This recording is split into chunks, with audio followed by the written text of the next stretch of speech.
Hello friends, हम आ गए हैं क्लास 10th की हिस्ट्री पढ़ने जा रहे हैं। Chapter 2 ICSE board. चैप्टर 2 का नाम है rise and growth of nationalism. Chapter 1 में हमने पढ़ा था the first war of independence 1857। वो चैप्टर खत्म हो गया है। अब ये हमारा क्लास 10 का दूसरा वीडियो है, क्योंकि पहले वीडियो के 5 पार्ट हैं, सब वीडियोज हैं वो, तो उसको आप ऐसा समझो कि ये दूसरा वीडियो अब ये है। पहले वीडियो के 5 वीडियो है, अब ये दूसरा पार्ट चलने जा रहा है, ठीक है। तो नेशनलिज्म का मतलब पहले समझ में आना चाहिए क्या होता है। नेशनलिज्म का मतलब होता है फीलिंग ऑफ वननेस, एकता की भावना होनी चाहिए, जहाँ लोग एक जगह रह रहे हो, एक ज्योग्राफिकल टेरिटरी में रह रहे हो।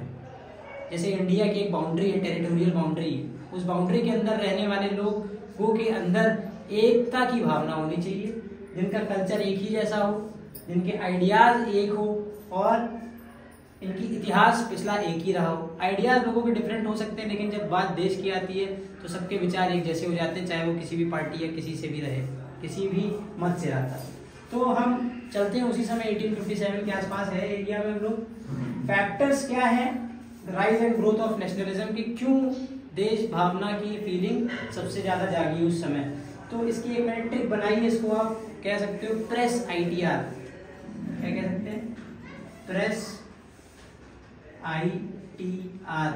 प्रेस में डबल P है और फिर RES है, फिर ITR है। अब इसको कोड कर लो, डिकोड कर लो, ये कोड दिया हुआ है, इसको डिकोड करो।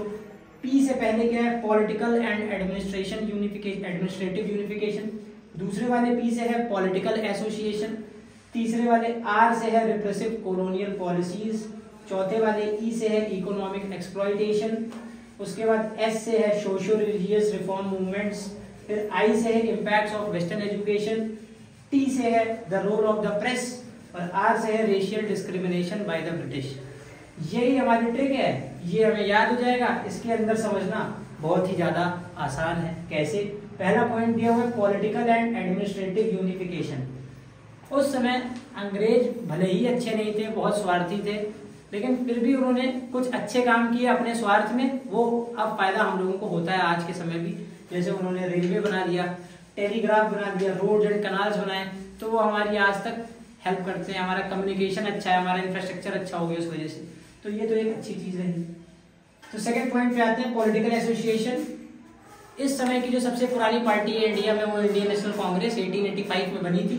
तो इंडियन नेशनल कांग्रेस इकट्ठा एक साथ नहीं बन गई, उसको बनने से पहले बहुत सारी छोटी छोटी पॉलिटिकल पार्टियां थी, जैसे पूना सार्वजनिक सभा, मद्रास महाजन सभा, ईस्ट इंडिया एसोसिएशन और इंडियन एसोसिएशन। क्वेश्चन जो आता है वो इन दो से सबसे ज्यादा आता है, ईस्ट इंडिया एसोसिएशन और इंडियन एसोसिएशन से।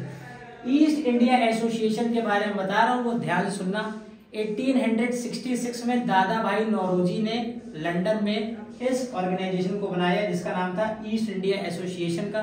दादा भाई नौरोजी को grand old man of India भी कहते हैं, और इन्होंने एक किताब लिखी है, उस किताब का नाम है poverty and un British rule in India. और ये दूसरी ऑर्गेनाइजेशन है जिसका नाम है इंडियन एसोसिएशन। इसको बनाया सुरेंद्र नाथ बनर्जी ने और आनंद मोहन बोस ने।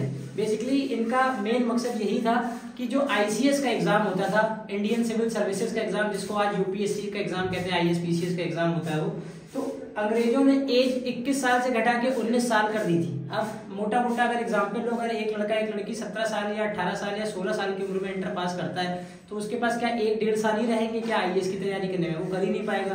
अंग्रेजों ने जानबूझ के किया, वैसे भी गवर्नमेंट नौकरी की उस समय कोई चांस तो बहुत रेयर होते थे, तो इसलिए भी आंदोलन किया इन लोगों ने, ये ऑर्गेनाइजेशन बनाई।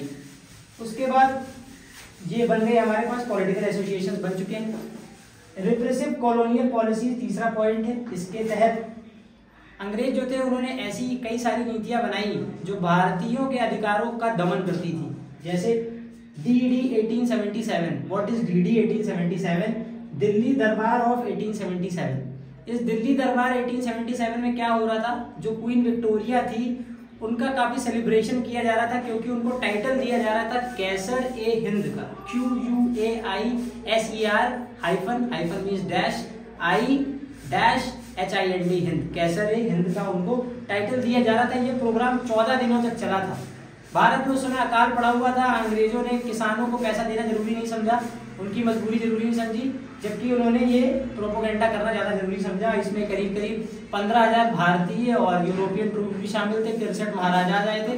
टोटल देखा जाए तो 50 से 60,000 लोग इसमें शामिल थे।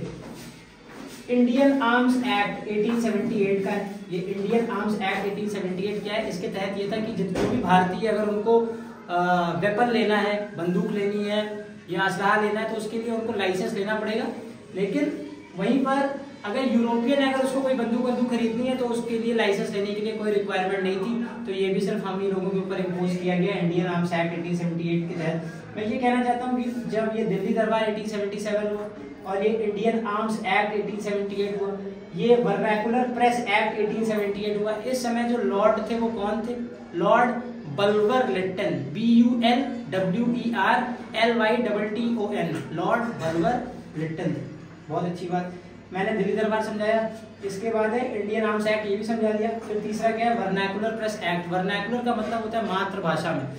अंग्रेज इस चीज से बहुत ज्यादा डरे हुए थे कि हम लोग जो अपनी मातृभाषा में, जैसे किसी की हिंदी है तो हिंदी में वो न्यूज़पेपर में, मैगजीन में कुछ भी लिख के भेज दे रहा है अंग्रेजों के खिलाफ, तो लोग पढ़ रहे हैं, तो लोग जागरूक हो रहे हैं। अब बेसिकली लोग ज्यादा हिंदी में लिखते थे या बांग्ला में या संस्कृत में। तो अंग्रेजों को पता चल गया कि हम लोगों के खिलाफ एक साजिश की जा रही है, तो इससे कैसे निपटा जाए। अंग्रेजों ने बोला कि ऐसा है, आप अपनी मातृभाषा में अब आप नहीं लिखोगे हमारे अगेंस्ट में कुछ भी, अगर लिखोगे तो उसके लिए आपको सजा मिलेगी। अगला है एल्बर्ट बिल 1883 का। ये थोड़ा सा अच्छा एक्ट रहा, लेकिन ये पास नहीं हो पाया। क्यों नहीं पास हो पाया? सबसे पहले तो हम ये जाने कि ये एल्बर्ट बिल जो है कौन पास करा रहा था? लॉर्ड रिपन, RIPON, ठीक है।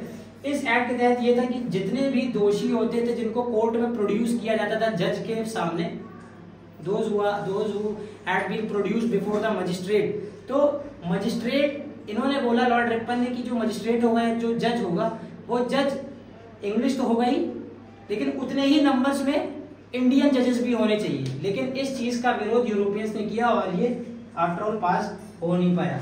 अब जो हमारा अगला पॉइंट है वो है इकोनॉमिक एक्सप्लॉयटेशन।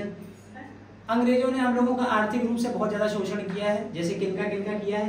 किसानों का किया, पीजेंट्स का किया है। जो लोग हाथ से बनाए हुए सामान बेचते हैं, जिनको आर्टिसंस और क्राफ्ट्समैन कहते हैं, उनका भी खूब शोषण किया है। जो पढ़े लिखे लोग हैं, एजुकेटेड इंडियंस, उनका भी शोषण किया, और जो वर्किंग क्लास है उनका तो शोषण भयानक हो रहा था। अभी हम देखेंगे कैसे। किसान से जो भी वो प्रोड्यूस कर रहे हैं, उसका जितना भी प्रोड्यूस किया उसका मैक्सिमम पार्ट वो लोग टैक्स के फॉर्म में अंग्रेजों को दे दे रहे हैं। तो उनके पास कुछ बच नहीं पा रहा है आगे इन्वेस्टमेंट करने के लिए, तो वो कुछ आगे अच्छा कर नहीं पा रहे अपने लिए। आर्टिसंस, जाहिर सी बात है, कोई सामान मैं हाथ से बनाऊंगा, हैंडीक्राफ्ट गुड होगा कोई, तो उसमें बनाने में भी टाइम लगेगा और उसकी क्वालिटी भी थोड़ी अच्छी रहेगी, उसको बेचूंगा महंगा। इंग्लैंड में इंडस्ट्रियल रिवोल्यूशन आ गया था, वो यहाँ से रॉ मटेरियल लेके जाते थे और वहाँ मशीन से फिनिश गुड लेकर यहाँ आते थे। बेसिकली इंग्लैंड की कॉलोनी बनी हुई थी इंडिया, तो वो इंग्लैंड वाला अपना यहाँ पे मार्केट बना लिए थे इंडिया को, तो यहाँ पर आके एकदम सस्ता बेच रहे थे। अब जाहिर सी बात है, लोग सस्ता खरीदना प्रेफर करेंगे, तो जो हैंडीक्राफ्ट इंडस्ट्री थी वो भी बर्बाद हो गई।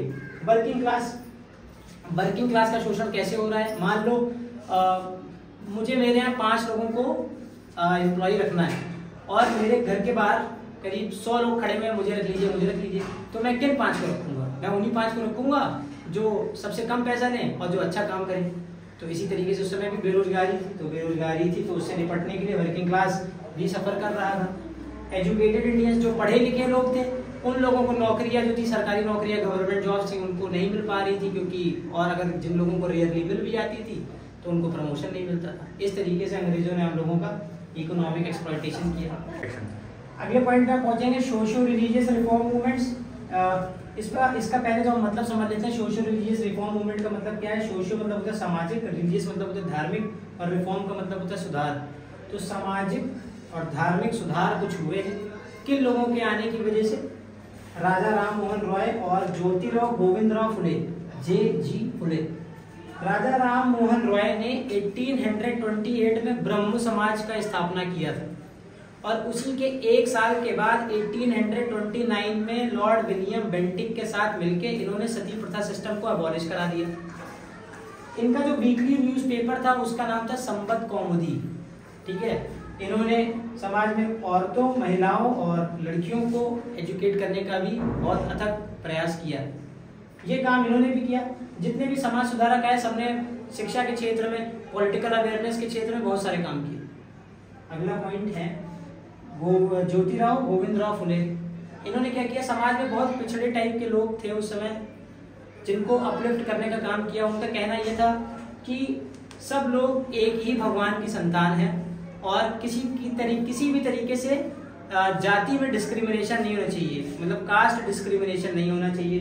तो इसके लिए ये थॉमस पेने, एक अमेरिकन है, उनसे बहुत ज़्यादा इंस्पायर्ड है, राइटर है वो थॉमस पेने। वो ये बताते हैं कि किस तरीके से अमेरिका में गुलामगिरी चीज़ें खत्म कर दी गई, गुलाम सिस्टम खत्म कर दिया गया, वहाँ कोई गुलाम नहीं होगा, ठीक है ना। तो ये है इनकी जो बुक है उसका नाम है गुलामगिरी। और इन्होंने समाज में जो सोशली बैकवर्ड लोग हैं उनको अपलिफ्ट करने का काम बहुत ज़्यादा किया है। अगला जो पॉइंट है वो है इम्पैक्ट्स ऑफ वेस्टर्न एजुकेशन। काफ़ी लोग पश्चिमी शिक्षा से बहुत ज़्यादा प्रभावित थे। जैसे लॉकी के बारे में पढ़ते हैं हम लोग, LOCKE, जॉन जैकब रूसो के बारे में पढ़ते हैं, थॉमस वोल्टायर के बारे में पढ़ते हैं, थॉमस पेने के बारे में पढ़ते हैं। तो इससे बहुत ज़्यादा लोग प्रभावित रहे। उन्होंने देखा कि फ्रांस में कैसे लोगों ने मिलकर इतने बड़े किंग और कॉन्स्टिट्यूशनल मोनार्की सब सारी चीज़ें खत्म कर दी और वहाँ कैसे डेमोक्रेसी लेकर आए। तो यहाँ के भी जो लोग थे बहुत ज़्यादा इंस्पायर्ड थे कि जब काफ़ी कम लोग हैं वो मिलकर सरकार को गिरा सकते हैं, तानाशाही को खत्म कर सकते हैं, तो यहाँ पर भारत में क्यों नहीं किया जा सकता है। उसके बाद the role of the press. कुछ उस समय चर्चित अखबार और कुछ चर्चित मैगजीन छपती थी, उनके नाम मैंने लिख रखे हैं। अमृत बाजार पत्रिका, केसरी, मराठा, द हिंदू। अमृत बाजार पत्रिका जो है ये किसने लिखी थी, शिशिर घोष ने लिखी थी, यहाँ लिखा हुआ है। वीडियो की क्वालिटी बढ़ा लेना तो अच्छे से दिख जाएगा। शिशिर घोष। केसरी किसने लिखा है, BGT मतलब बाल गंगाधर तिलक। मराठा जो न्यूज़पेपर ये भी BGT यानी कि बाल गंगाधर तिलक ने लिखा है, और द हिंदू। इसके अलावा जो लास्ट पॉइंट है हमारा इस ट्रिप में प्रेस ITR में, वो लास्ट है जो R, इसका मतलब है racial discrimination by the British. Racial discrimination मतलब अपार्थाइड होता है, रंग के आधार पे भेद करना। जैसे उन लोगों ने प्ले कार्ड्स लगा रखे थे।